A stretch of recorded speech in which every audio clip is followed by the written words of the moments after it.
DPA news Marathi, शोध सत्य बातमीचा।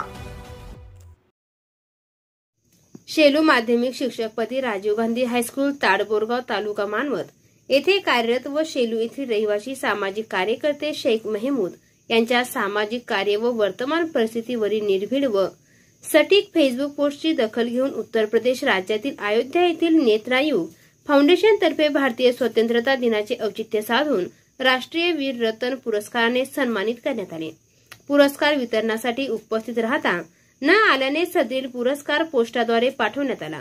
यापूर्वीही शेख महमूद यांना वेगवेगळ्या संस्थांद्वारे जीवन गौरव, मराठवाडा भूषण, महाराष्ट्र रत्न, आदर्श शिक्षक, सर्वश्रेष्ठ समाजसेवक, बेस्ट स्टोरी रायटर यासह अनेक पुरस्कारांनी गौरवण्यात आले आहे। नेत्रायुग फाउंडेशन अयोध्यातर्फे शेख महमूद यांना राष्ट्रीय वीररत्न पुरस्कार मिळाल्याबद्दल सर्व स्तरातून त्यांचे अभिनंदन करण्यात येत आहे। DPA न्यूज साठी प्रतिनिधी संतोष शिंदे, लातूर। ताज्या घडामोडी व अपडेट जाणून घेण्यासाठी आताच DPA न्यूज चॅनलला सबस्क्राइब करा आणि बेल आयकॉन क्लिक करायला विसरू नका।